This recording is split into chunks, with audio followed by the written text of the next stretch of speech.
तो पावर क्या होता है ये देखो, पावर का मतलब होता है time rate of doing work, time rate of doing work. आप किस रेट से वर्क कर रहे हैं उसको बोलते हैं पावर। कोई चीज किस रेट से वर्क कर उसको बोलते हैं पावर। इन जनरली इसको बोलते हैं rate at which energy is created और डिसिपेटेड और वर्क इज डन। इसका यूनिट क्या होगा, अगर आप इसको देखें तो इसका जो है इसको बोलते हैं रेट ऑफ डूइंग वर्क। ये होता है एफ डॉट, ये होता है P is equal to dW by dt, F dot dr by dt। अब dr बाई dt होता है V, इसको बोलते हैं F dot V, F dot V। और इसको बोलेंगे चूंकि ये रेट ऑफ वर्क डन है, ये होता है डी के। F डॉट dr क्या होता है, डी के, rate of change of kinetic energy. क्या हो जाएगा, rate of change of kinetic energy. Rate of change of kinetic energy होता है पावर, ठीक है। नाउ ये हो गया इंस्टेंटेनियस वैल्यूज। अगर एवरेज की बात करें ये होगा delta W by delta T. मतलब क्या हो गया, W2 minus W1 by T2 minus T1, W2 minus W1, और ये हो जाएगा total change in kinetic energy by total time taken. Average value होता है, ठीक। ये एक स्केलर क्वांटिटी होता है, power is a scalar quantity, power is a scalar quantity.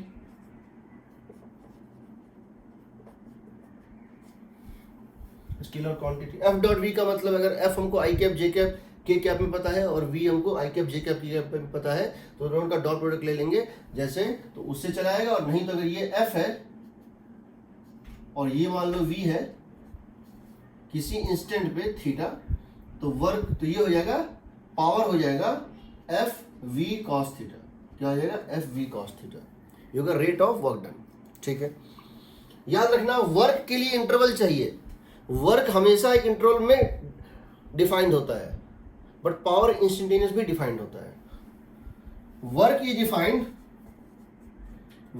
Defined always for an interval. जब तक डिस्प्लेसमेंट नहीं होगा वर्क नहीं होगा। वर्क हमेशा इंटरवल में डिफाइंड होता है, बट पावर इज डिफाइंड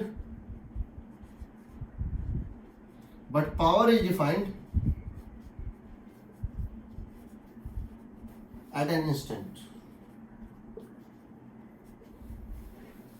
चौथा, SI यूनिट जो होता है, SI यूनिट जो होता है पावर का, वो होता है जूल पर सेकेंड। इसको हम बोलते हैं वाट, W। SI यूनिट होता है दिस। इसका CGS यूनिट होता है अर्ग पर सेकेंड, ठीक। इसका डायमेंशनल फॉर्मूला होता है, वर्क बाय टाइम। वर्क होता है ml square t minus 2, work होता है ml square t minus 2 by T. ये हो जाएगा ml स्क्वायर t माइनस 3। ये होता है इसका ml स्क्वायर t माइनस 3, ठीक। इसके अंदर क्वांटिटी होता है, ठीक। एक होता है horse power, 1 horse power 1 HP, ये 746 वाट होता है, ठीक। कोई डाउट, कोई डाउट?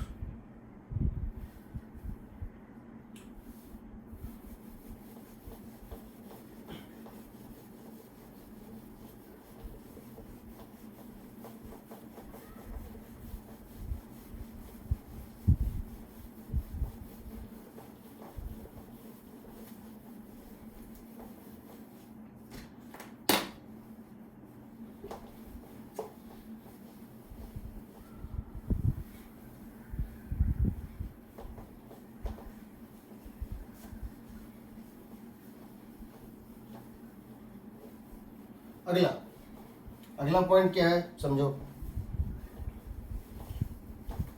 एफिशिएंसी किसी प्रोसेस का क्या होता है, एफिशिएंसी क्या होता है, देखो एक टर्म होता है एफिशिएंसी। तो फोर्थ पॉइंट होगा आई थिंक फोर्थ पॉइंट होना चाहिए। एफिशिएंसी होता है, एफिशिएंसी को बोलते हैं eta, and that is equal to power useful power obtained by power total created. आपके काम का जो पावर है डिवाइडेड बाय जो टोटल पावर है। इसका मतलब क्या होता है? ये होता है P टोटल क्रिएटेड, ये होता है P total created minus P wasted. Wasted means useful, जो आपके लिए नहीं है, by P total create. That means 1 minus P wasted by P total created। देखेंगे इसका इलस्ट्रेशन क्या होता है, देखेंगे इसका इलस्ट्रेशन क्या होता है। ठीक है, अब देखो पांचवा, पावर इंस्टेंटेनियस होता था dw/dt। इसको अगर इंटीग्रेट कर दें आएगा dw is equal to integral of p dt। इसका मतलब है अगर वर्क टाइम ग्राफ दिया है, अगर वर्क टाइम ग्राफ दिया है, उस पर टेंजेंट का स्लोप इंस्टेंटेनियस पावर बताएगा। याद रखना, अगर ये वर्क टाइम ग्राफ दिया हुआ है, अगर ये work done versus time taken का ग्राफ दिया हुआ है कहीं भी, तो किसी पॉइंट पे अगर आप टेंजेंट ड्रॉ करेंगे, किसी पॉइंट पे अगर आप टेंजेंट ड्रॉ करेंगे, ये उस पॉइंट पे इंस्टेंटेनियस पावर बताएगा। ये क्या था? Slope of work time graph, ये होता है slope of work time graph. जबकि ये जो होता है, ये होता है area under power time graph. So net work done जो होगा वो कहां से मिलेगा? Area under power time graph. अगर हम पावर और टाइम, ये तो वर्क और टाइम का था, और ये अगर हम कर दे पावर और टाइम का ग्राफ,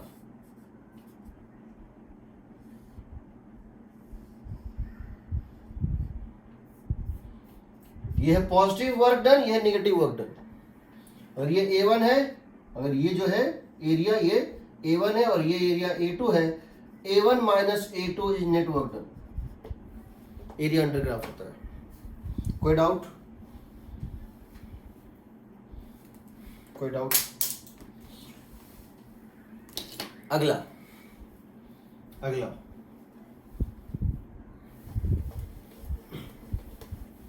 सिक्स्थ पॉइंट ये है कि एक इलस्ट्रेशन लेते हैं। पहले हमने एक प्रोजेक्टाइल को फायर कर दिया, और हम जानना चाहते हैं work done by power delivered by gravity as function of time. हम जानना चाहते हैं power delivered by gravity as function of time. ठीक, याद रखना F डॉट वी, जब लिखते हैं power equal to F dot V, तो v जो है वेक्टर, वो है velocity of point of application of the force. वो है जिस तरह से वर्क में क्या होता था, dr वेक्टर क्या होता था, displacement of point of application of the force. उसी तरह से f डॉट v में क्या होता है, velocity of point of application of the force. ठीक है, तो देखो सिक्स्थ पॉइंट क्या है, what is the sixth point?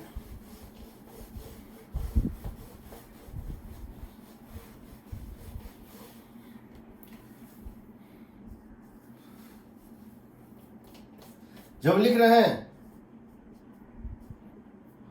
रहे हैं कि power is equal to F dot V, यहां v जो होता है वो होता है velocity of point of application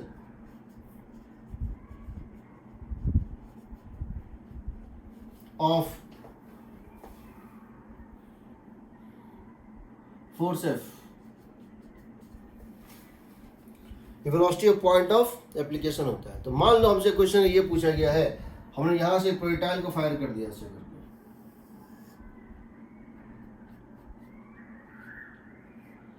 velocity था u, एंगल है थीटा। पूछा गया है find the power delivered by gravity as function of time. तो पावर डिलीवर्ड बाय ग्रेविटी कितना हो जाएगा बताओ? पावर डिलीवर्ड बाय ग्रेविटी हो जाएगा, पावर डिलीवर्ड बाय ग्रेविटी क्या हो जाएगा? F gravity dot velocity, F gravity dot velocity. अगर हम इसको एक्स एक्सिस मान लें, इसको वाई एक्सिस मान लें, ये हो जाएगा माइनस एम इंटू जी जे कैप। देखो जो फोर्स है ग्रेविटी का वो कितना है? एम जी, और डायरेक्शन क्या है? J cap, minus m into g cap into v x i cap plus v Y j cap, ये होगा ना, plus v x i cap plus v Y j cap. अब तो आप जानते हैं आई डॉट जे जीरो होता है, ये हो जाएगा minus M G V Y J dot J one होता है, माइनस एम जी, और वी वाई तुम जानते हो क्या होगा? U sine theta minus G T,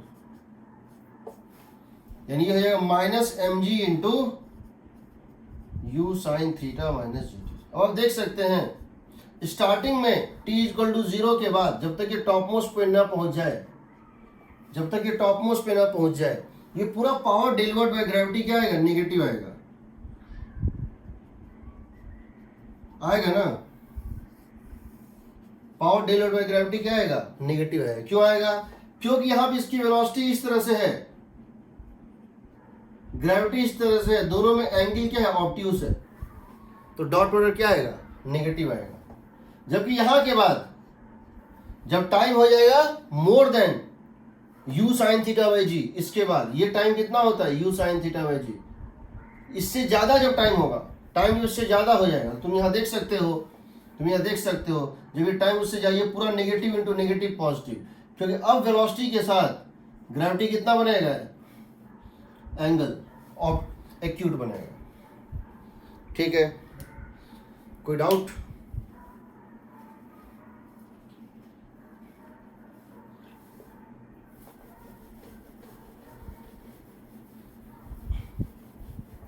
seventh point,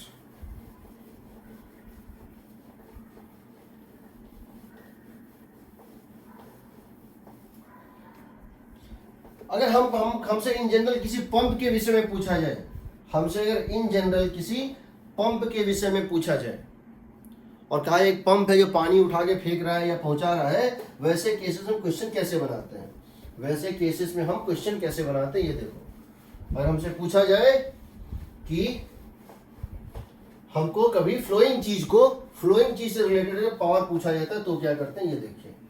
what we do if we are asked questions related to flowing things.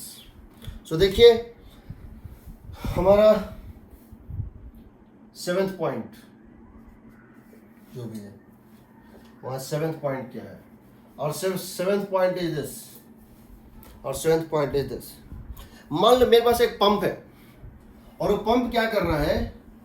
एक motor pump है, यहां स्टेगनेंट वाटर है, ये किसी टैंक में पानी है, ये किसी टैंक में कोई पानी है, और ये एक पंप है।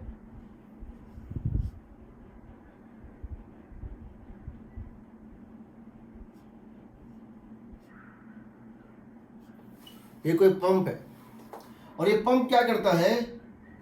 इस पानी को यहां से खींच करके, इस पानी को यहां से खींच करके और इसको यहां से ऐसे करके एमिट कर रहा है।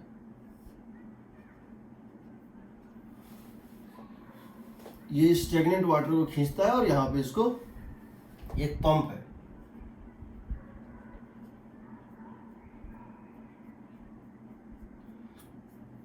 इसको खींच रहा है और क्या, ये वाटर है, मान लो ये लिक्विड है या वाटर है जो कि रेस्ट पे है। इसको खींच के आप यहां इसको v स्पीड से थ्रो कर रहे हैं और ये हाइट h है, ये हाइट कितनी है? h है। तो सोचो तुम डीएम मास यहां से लिक्विड ले रहे हो, इसको पहले h हाइट खींच रहे हो, फिर स्पीड v दे रहे हो, तुम कितना वर्क कर रहे हो? तो dw हो जाएगा dmgh। तुम h हाइट डीएम मास को यहां से उठाते हो h हाइट, फिर उसको स्पीड भी देते हो, तो dmgh plus half into dm into we square. समझ रहे हो? तुम दो काम करो, इसको लिफ्ट कर रहे हो, दूसरे को काटिंग नहीं दे रहे हो, दोनों में चाहिए वर्क। अब इसको दोनों साइड dt से डिवाइड कर दो, जाएगा dw by dt is equal to dm by dt gh plus half into dm by dt into we square. dm by dt is the rate at which water is thrown. dm by dt क्या होता है? dm by dt होता है mass flow rate, mass flow rate of water. Unit क्या होता है? KG पर second. Unit क्या होता है? केजी पर सेकेंड। तो ये होता है पावर, ये होता है power given by the motor. अब ये बता रहे कि सिर्फ लिफ्ट करना होता तो यहां डाल देते, सिर्फ ये टर्म हो जाता है 0, और सिर्फ स्पीड देना होता तो ये हो जाता, पर दोनों है इन जनरल तो ये होगा। अब dm बाई dt क्या होता है सो समझो। dm बाई dt क्या होता है तो ये dm by dt basically mass flow rate, but कभी कभी इसके टर्म में नहीं दिया हुआ होता। किसके टर्म में दिया होता है? तो दो चीज याद रखना है। अगर ये कोई लिक्विड फ्लो कर रहा है इस तरह से, अगर ये कोई फ्लोइंग लिक्विड है, समझ लो, अगर ये कोई फ्लोइंग लिक्विड है, इसकी एरिया ऑफ क्रॉस सेक्शन है a, इसकी एरिया ऑफ क्रॉस सेक्शन है a, और इसकी वेलोसिटी है v, और इसकी वेलोसिटी है v। तो समझो स्मॉल टाइम dt में, स्मॉल टाइम dt में ये कितना डिस्टेंस मूव कर जाएगा? स्मॉल टाइम dt में कितना v dt, small time dt में कितना डिस्टेंस मूव कर जाएगा? v dt करेगा ना। तो इसमें इसका कितना मास मूव कर जाएगा? dm होगा volume into density, volume into density. Mass क्या होता है? Volume into density. वॉल्यूम होगा area into height, area into dl, area cross section into dl, इतना वॉल्यूम इंटू डेंसिटी, और डीएल होगा वी डी टी। डीएल क्या हो जाएगा बताओ? डीएल कितना हो जाएगा? V d t. तो ये हो जाएगा area into v d T into rho, यानी डीएम बाई डी टी जो है, डीएम बाई डी टी हो जाएगा ए रो वी। याद रखना, area of cross section into density into velocity. Area of cross section, अगर इस ट्यूब की area of cross section A है, अगर इस ट्यूब की area of cross section A है, इसमें से निकलने वाली लिक्विड की वेलोसिटी किसी एक पॉइंट पे जहां एरिया ए है वहां वेलोसिटी वी है, इसका मतलब, और इसकी डेंसिटी रो है, तो इसका डीएम बाई डी टी होगा a rho v. Dm by D t होगा ए रो वी, इसको याद रखना। तो यहाँ पे अगर तुमको वी के टर्म में दिया है, एरिया और डेंसिटी दिया है, यहाँ डाल दोगे ए रो वी, यहाँ डाल दोगे ए रो वी, तो ये हो जाएगा a rho v g h, ये half A rho v into we square, यानी हाफ ए रो वी क्यूब। कितना जाएगा? V cube. उसी तरह से अगर कभी कोई चेन चल रहा हो, कोई रस्सी हो, कोई रोप हो, या कोई रॉड हो जो ऐसे चल रहा हो, उसमें अगर मास फ्लो रेट जानना चाहते हो, वो होता है, अगर कोई चेन है, इसको हम बाद में भी यूज करेंगे, अगर कोई चेन है और ये चेन v स्पीड से चल रहा है, और तुम जानना चाहते हो इसका मास फ्लो रेट, तो क्या करोगे? तुम कहोगे स्मॉल टाइम dx में, स्मॉल टाइम dt में ये मूव करके यहां से यहां पहुंच जाएगा। कितना distance? dx। Small time dt में ये dx मूव कर जाएगा, तो ये बताओ इसमें कितना मास मूव करेगा? हम बोलेंगे लैम्डा है इसका mass per unit length. Lambda क्या है इसका? Mass per unit length. ये lambda into dx, lambda into dx into ये होगा मास, होगा ना, lambda into dx। Therefore lambda dx by dt क्या हो जाएगा बताओ? लैम्डा है इसका mass per unit length into dx by dt, कितना हो गया? Lambda v। तो यहां पे होता है ए रो के बदले क्या हो जाता है? Lambda v। कोई डाउट? हाँ,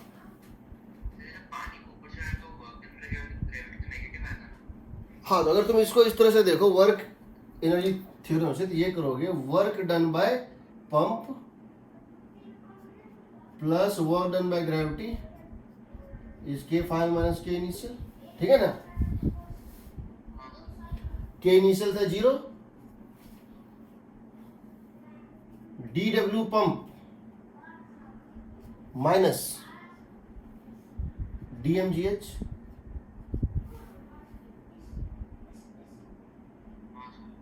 होगा ना, ये DK। और DK में क्या है, DK में बेसिकली है क्या, DK, चलो इसको उस साइड लेके चलो। DK में क्या है तुम्हारा, हम ये मान सकते हैं कि यहां से लिक्विड जा रहा था, घुस रहा था और यहां से निकल रहा था। जब यहां से लिक्विड एंटर कर रहा था इसकी स्पीड थी 0, जब वहां पर स्पीड हो गई v, DM मास का ही, तो half into DM into V square हो जाएगा, वही आएगा। ठीक है, चलिए इसको याद रखना बहुत इंपॉर्टेंट है, ए रो वी। हालांकि जब फ्लूइड मैकेनिक्स में आएंगे तो फ्लूइड मैकेनिक्स को अच्छे से बताएंगे, इक्वेशन ऑफ कंटिन्यूटी क्या होता है, बर्नौलीज थ्योरम क्या होता है, मैग्नस इफेक्ट क्या होता है, सब बताएंगे। लेकिन अभी के लिए इसको याद रखना, A rho V, area density velocity, ठीक, dm by dt A rho V, dm by dt A rho V. ठीक, चलो अब देखो लास्ट पॉइंट। अब इसको याद रखना कि सोर्स दो जो होते हैं, जो सोर्स होते हैं, जो एजेंट होते हैं, जो एक्सटर्नल एजेंट होते हैं, जो वर्क करते हैं, जो एक्सटर्नल एजेंट वर्क करते हैं, वो दो टाइप के होते हैं। एक जिसका कांस्टेंट फोर्स होता है, एक जिसका कांस्टेंट पावर होता है। एक वो फोर्स, एक वो सोर्सेस होते हैं, इंजन होते हैं, एजेंट होते हैं जो कांस्टेंट फोर्स लगाते हैं, और एक होते हैं जो कांस्टेंट पावर लगाते हैं। दोनों में फर्क क्या है, दोनों में फर्क क्या है, एक कांस्टेंट फोर्स लगाएगा, एक कांस्टेंट पावर लगाएगा। जो कांस्टेंट पावर लगाएगा यानी F इंटू वी कांस्टेंट है, F डॉट वी कांस्टेंट है, यानी जब वेलोसिटी बढ़ेगा तो फोर्स घट जाएगा। समझ रहे हो ना?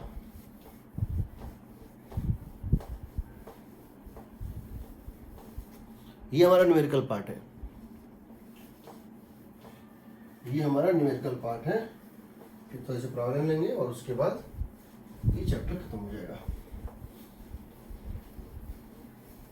देखो हमारे जो सोर्सेस होते हैं, जो फोर्स जो हम लगाते हैं, एजेंट ऑफ डूइंग वर्क, वो दो टाइप के होते हैं।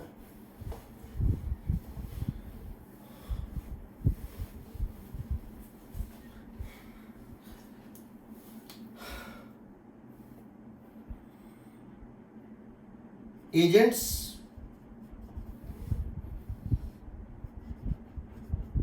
दैट डू वर्क, ये दो टाइप के होते हैं। पहला हम ले रहे हैं, पहला जो हम ले रहे हैं कांस्टेंट फोर्स, कांस्टेंट फोर्स, और दूसरा होता है कांस्टेंट पावर। क्या होता है? Constant power. कांस्टेंट फोर्स का नाम दे दो F नॉट, जो बदलेगा नहीं, इसका नाम दे दो P नॉट, जो बदलेगा नहीं। ठीक है, कांस्टेंट फोर्स और कांस्टेंट पावर, दोनों में फर्क क्या होता है और दोनों में, ये तुम पहले भी देखे हुए। कांस्टेंट फोर्स होता है तो क्या होता है? सिंपली एक्सेलरेशन कांस्टेंट, तो v equal to you plus at और equal to ut plus half at square. तुम ये पहले भी देखे हो कि यहां पर एक्सेलरेशन होता है F नॉट बाई एम, ये भी constant. v equal to you plus A T, 0 plus F not by M into T, v square minus U square equal to 2 F not by M into X, है ना? हम u को मान रहे हैं 0 है, तो सिंपली लिखते हैं v square equal to this. और कौन सा होता है? s is equal to U T plus half A T square, half F not by M into T square. और पावर क्या हो जाएगा? फंक्शन बताओ, पावर क्या हो जाएगा? पावर जो है ये हो गया F नॉट इंटू वी। अगर v को लिखो किसके टर्म में? F नॉट तो कांस्टेंट है, अगर v को लिखो टाइम के टर्म में तो क्या हो जाएगा? F not by M into T, है ना? और अगर पावर को लिखो x के टर्म में तो ये F not into X, that would become equal to F not into X. का मतलब है, देखो x का मतलब है हाँ F नॉट इंटू एक्स, तो directly proportional to x, directly proportional to x, हाँ F नॉट इंटू एक्स। एक मिनट,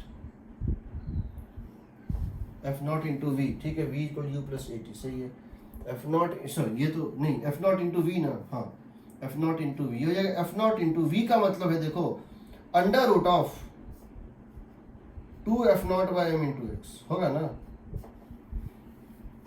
ठीक।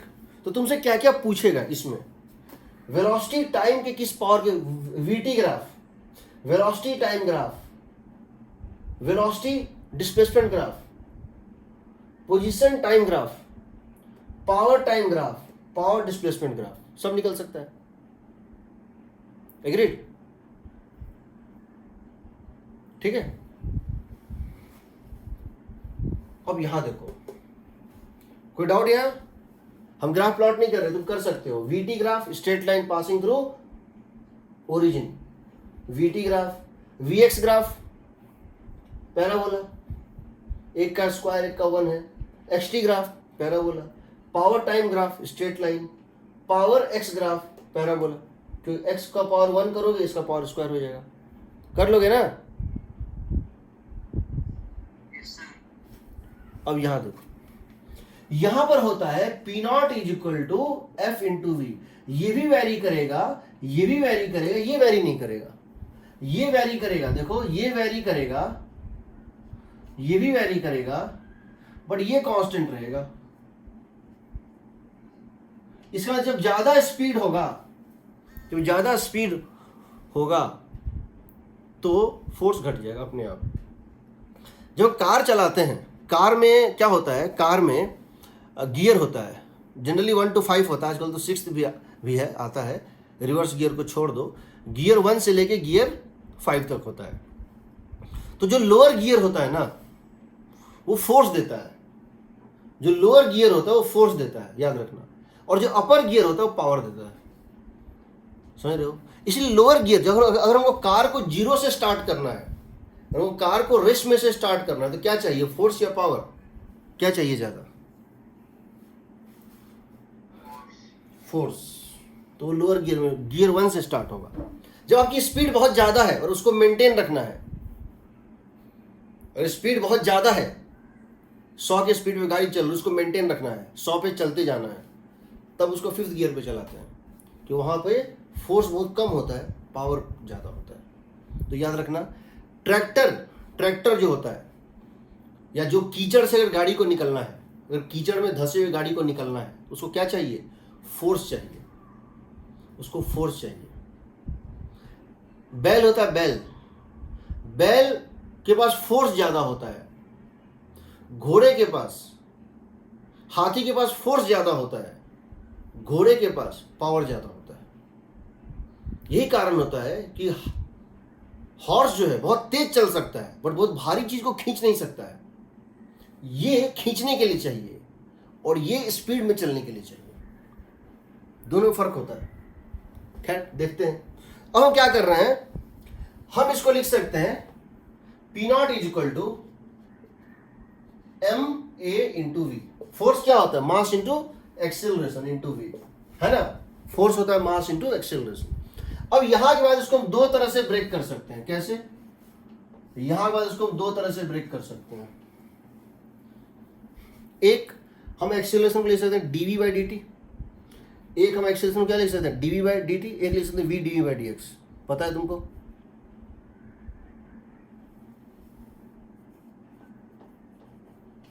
dv बाई dt, और दूसरा लिख सकते हैं v dv बाई dx। सही है। अब इसमें क्या आएगा वो देखो, इसमें क्या आएगा, इसमें तुम लिख सकते हो M V D V is equal to P not D T, हो जाएगा।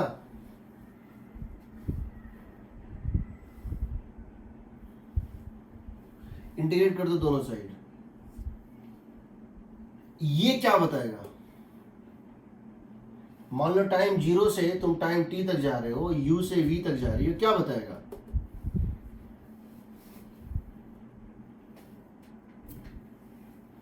क्या ये बताएगा half M V square minus U square,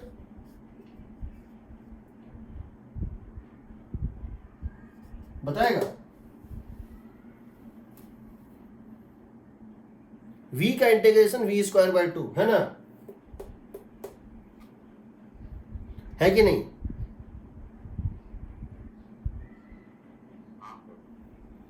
इसका मतलब इवन ये अगर वेरिएबल होता, इवन अगर ये वेरिएबल होता, पावर कांस्टेंट ना होता, तो भी एरिया अंडर ग्राफ क्या बताता? Change in kinetic energy. अगर ये वेरिएबल होता, टाइम के साथ चेंज हो रहा होता, तो भी ये इंटीग्रल किसके इक्वल होता? चेंज का। तो याद रखना, इसका मतलब क्या है? इसका मतलब क्या है? Area under PT graph, power time graph is equal to change in kinetic energy. Area under, याद रखना, एरिया अंडर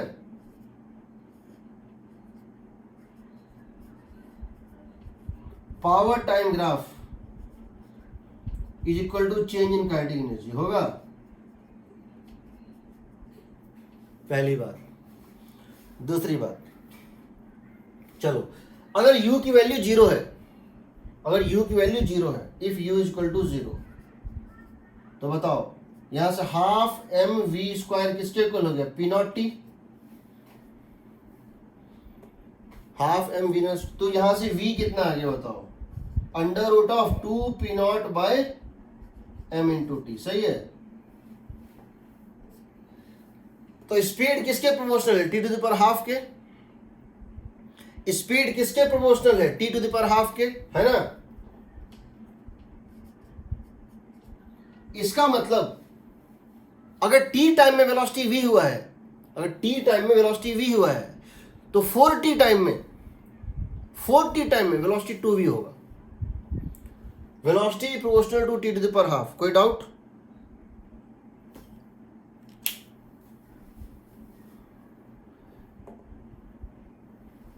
इसको बाद में लेंगे, ये केस वाले को पहले हम इसको पूरा खत्म कर देते हैं, ठीक?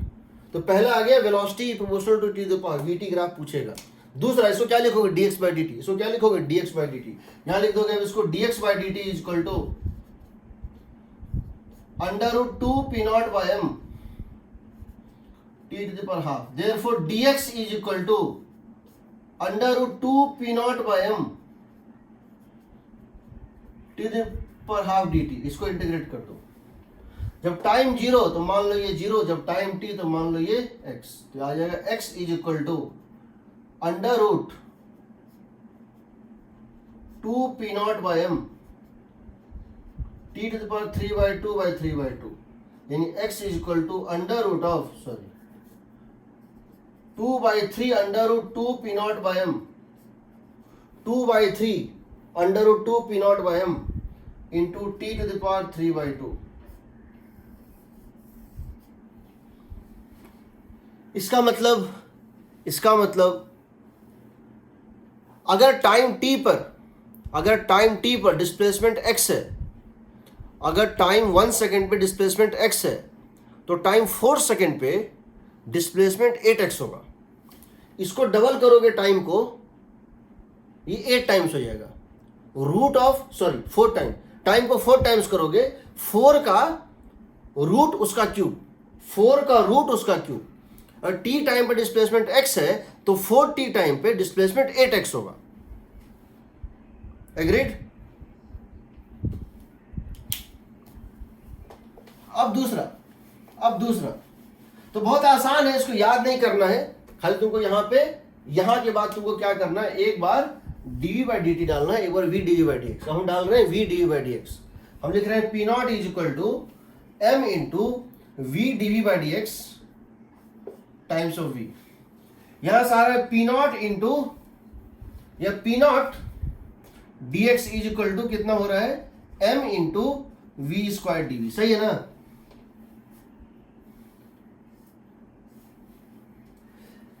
अब बताओ ये क्या हो जाएगा?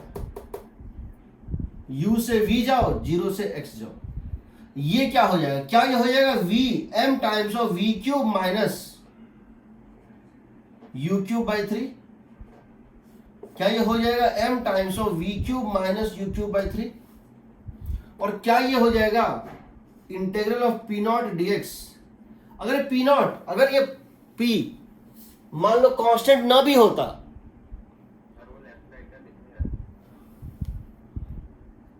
अगर मान लो ये P कांस्टेंट ना भी होता, ये पावर कांस्टेंट नहीं भी होता, तो क्या कह सकते हैं, area under power X graph, area under power X graph gives m into final velocity cube minus initial velocity cube by 3। ये बहुत इंपॉर्टेंट है, देखो एरिया अंडर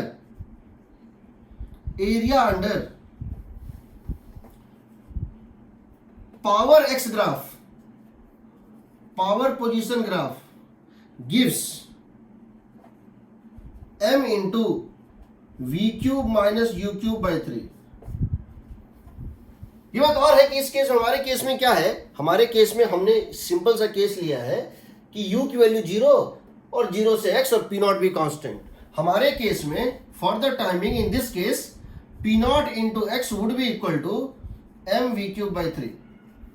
यहां तुम देख सकते हो जो वेलोसिटी है that is going to be equal to, so your velocity is equal to 3p not by m, 3p0 by m into x whole to the power 1 by 3।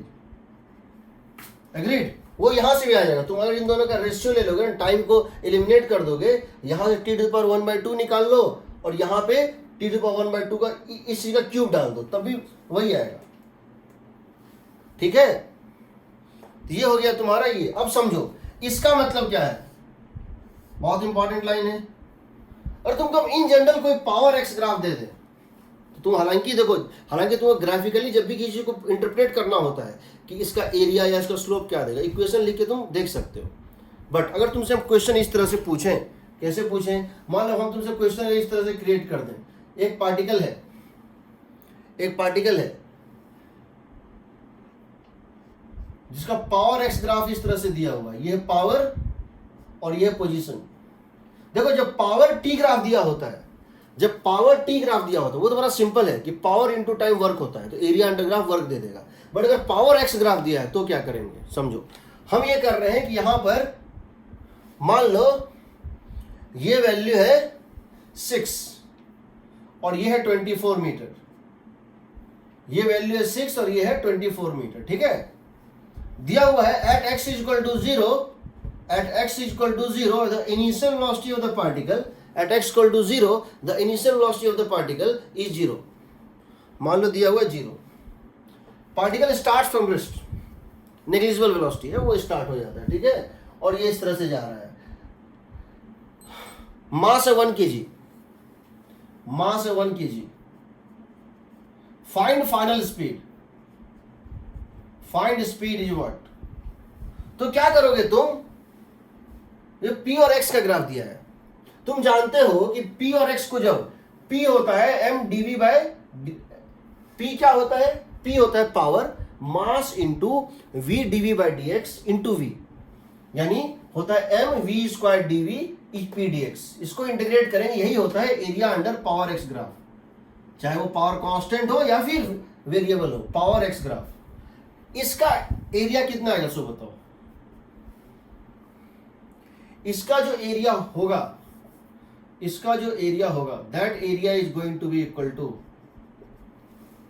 Half into sum of parallel sides into distance between them, that is half into 24। अच्छा, एक काम करो, इसको 16 ले लो, और इसको ले लो 4, इसको ले लो 12। Half into sum of parallel sides कितना बताओ, 16 प्लस ये साइड कितना है 8, है ना। हाफ इंटू ये ट्रेपेजियम है, half into sum of parallel sides this plus this, 16 plus 8 into distance between them is 6। कितना आ गया बताओ, कितना आ गया, 3, 18, 24, 3 72 आ गया ना। This 72 must be equal to mass into v cube by 3 minus u cube by 3, mass into v cube by 3 minus u cube by 3। मास तुमको दिया हुआ है 1 kg, u दिया हुआ है 0, मास दिया है 1 kg और u दिया हुआ है 0। मास है 1 kg और u है 0, तो v क्यूब आ जाएगा 72 इंटू 3। कितना होता है 72 into 3? 216। So what is v? What is 6 metre per second, 6 metre per second. इसको तुम बिना ग्राफ के नहीं कर पाओगे, 3 इक्वेशन ब्रेक करना पड़ेगा, ये इक्वेशन अलग, ये इक्वेशन अलग, ये इक्वेशन अलग, उतना करने की जरूरत नहीं है, ठीक है। चलो, सो दैट इज पावर, इतना पावर में था। एक न्यूमेरिकल लेते हैं, उसके बाद हमारा पावर खत्म हो जाएगा, ठीक। यहाँ तक में कोई डाउट?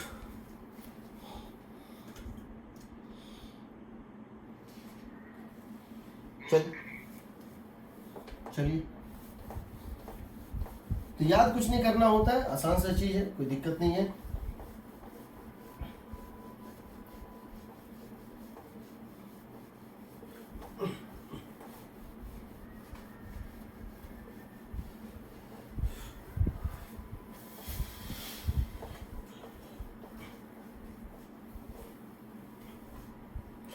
एक ये होता है कि एक क्वेश्चन तो ये होता है कि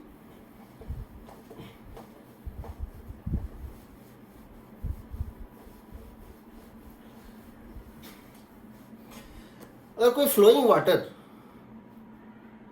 फ्लोइंग वाटर किसी दीवार से टकराता है, उसमें फोर्स लगाता है, थ्रस्ट का फोर्स लगाता है, ये हम नेक्स्ट चैप्टर में देखेंगे, rate of change of momentum क्या होता है और फ्लोइंग चीज कैसे फोर्स लगाता है। दूसरा, वो एनर्जी का लॉस भी करता है, हम दोनों बता देते हैं, हालांकि हम बता सकते हैं। एक्चुअली फोर्स जो होता है ना, वो होता है dp by dt, rate of change of momentum, d of mv by dt। अगर कोई बॉल जा रहा है, उसकी स्पीड है v, अगर एक बॉल आ रहा है उसकी स्पीड है v, और ये बॉल v स्पीड से आ रहा है और टकरा के रुक गया, तो उसका चेंज इन मोमेंटम होगा mv। इनिशियल मोमेंटम क्या था mv, फाइनल कितना है 0। अगर वो लौट जाता है, ऐसे अगर आता और v से लौट जाता, तो चेंज मोमेंटम क्या होता है 2mv, plus mv because minus mv। अगर ये जा रहा है, इसको लिख सकते हैं v into D M by D t,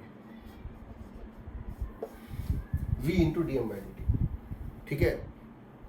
तो होता क्या है, समझो कि जब कोई राइट पुलिस एक पाइप पकड़ती है और पानी उसमें से निकलता है, जो दंगा रोधक पुलिस होता है वो क्या करता है, डेमोन्स्ट्रेटर को तितर बितर जो है करने के लिए वो पाइप यूज, उसमें से पानी निकलता है, उससे उसको फवारे से दूर करता है सबको।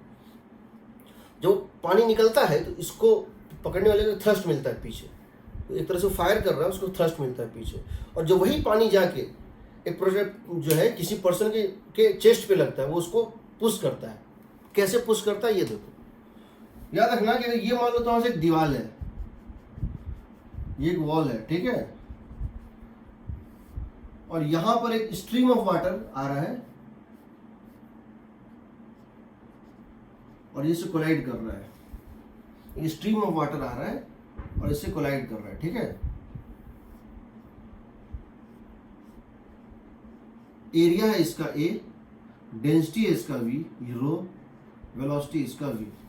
जब आगे इससे कोलाइड करता है, कोलाइड करने के बाद यहीं पे गिर जाता है, ये यहाँ पे गिर जाता है, ठीक है, इट फॉल्स डाउन, कोलाइड करो। तो जब ये आया तो इसका मोमेंटम कितना था, इसका मोमेंटम था mv, और जब रुका इसका मोमेंटम हो गया 0, तो rate of loss of momentum होगा। ये वॉल इसके ऊपर एक फोर्स लगा रहा है जिसकी वजह से इसका मोमेंटम खत्म हो रहा है, क्योंकि किसी टाइम पर ये जो टुकड़ा था जिसका मोमेंटम था, मास था dm, स्पीड था v, स्मॉल टाइम dt के बाद ये क्या हो गया, मोमेंटम क्या हो गया 0, ये से टकरा के रुक गया। तो क्या लिखोगे, f इज इक्वल टू लिखोगे dm by D T into V. But हम तो बताए हुए हैं dm बाई डी टी क्या होता है, a rho v into V. समझो जिस पर फोर्स लग रहा है, जो फोर्स दीवार लगा रहा है पानी के ऊपर, और पानी उसका रिएक्शन फोर्स लगा रहा है दीवार के ऊपर, उसको बोलते हैं थ्रस्ट फोर्स। ये हमारा इस चैप्टर का टॉपिक नहीं है, ये हमारा नेक्स्ट चैप्टर का टॉपिक है, centre of mass, collision, momentum, impulse. उसमें हम इसको पढ़ेंगे, अभी हम सिर्फ इसलिए बता रहे हैं क्योंकि हम जब बता ही रहे हैं तो पूरा ही बता देते हैं, कुछ और चीज हमको बताना कुछ और है। ये हो गया F is equal to A rho V square, ठीक। ये आ रहा है, कोलाइड कर रहा है, समझो, एक बॉल आ रहा है, उसकी मोमेंटम है mv, टकराया, क्यों टकराया, टकराया तो दोनों में एक फोर्स लगा, इसने नॉर्मल लगाया, इस नॉर्मल ने इसके मोमेंटम को खत्म कर दिया, ये जीरो हो गया। तो जो फोर्स था, जो मोमेंटम था, वो खत्म होने के लिए फोर्स चाहिए, तो फोर्स होता है rate of change of momentum arrow बीच में। यानी अगर तुम स्पीड को डबल करोगे और तुम स्पीड को डबल कर दोगे तो थ्रस्ट फोर्स चार गुना हो जाएगा, इसको बोलते हैं थ्रस्ट फोर्स, बोलते हैं थ्रस्ट फोर्स। ये दोनों पे लगता है, किस पे, पानी जिसके हाथ से निकला उस पे भी लगता है और पानी जिसको हिट किया उस पे भी लगता है, ठीक, एरो भी इस पर होता है। हम ये जानना चाहते हैं काइनेटिक एनर्जी का लॉस किस रेट से हो रहा है। हम जानते हैं जब ये आया तो इसके पास से काइनेटिक एनर्जी था half dm into we square, ये था ना, जब ये चल रहा था इसका काइनेटिक एनर्जी था half dm into we square. ये टकरा के रुक गया, इसको बोलते हैं इनइलास्टिक कोलिजन। अगर टकरा के कोई चीज रुक जाए, चिपक जाए, उसको बोलते हैं perfectly inelastic collision. Next week का चैप्टर है। But what is the rate of loss of kinetic energy, तो ये बताओ डीके लॉस्ट, हम क्या बोलेंगे, डीके लॉस्ट, जो काइनेटिक एनर्जी का लॉस हुआ वो कैसे निकालोगे। काइनेटिक एनर्जी कोलिजन के पहले था half into dm into we square और इसके बाद है हाफ इंटू, उसके बाद है जीरो, तो D K lost by dt,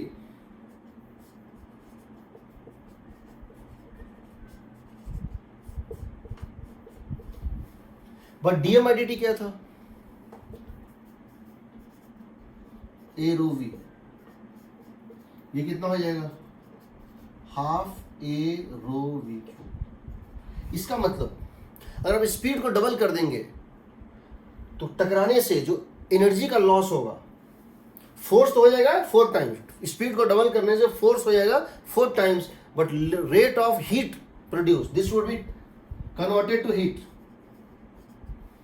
the rate of heat produce would become 8 times. Speed हो जाएगा डबल, स्पीड को करोगे double, rate of flow of mass हो जाएगा डबल, क्योंकि ये होता है एरोबी, ये हो जाएगा double, rate of flow of mass हो जाएगा डबल, थ्रस्ट हो जाएगा 4 गुना 4 टाइम्स, और रेट ऑफ हीट और rate of loss of kinetic energy हो जाएगा 8 टाइम्स। ठीक, बाकी नेक्स्ट क्लास में बताएं, मतलब नेक्स्ट उसमें बताएंगे चैप्टर में, ठीक है। इसको याद रखना, ए रो भी बहुत इंपॉर्टेंट, मेरे लिए ए रो भी बहुत इंपॉर्टेंट है किसी भी, और अगर चेन है तो lambda v, dm by dt chain में कितना होता है, लैम्डा वी होता है, ये मेरे लिए बहुत इंपॉर्टेंट है, ठीक।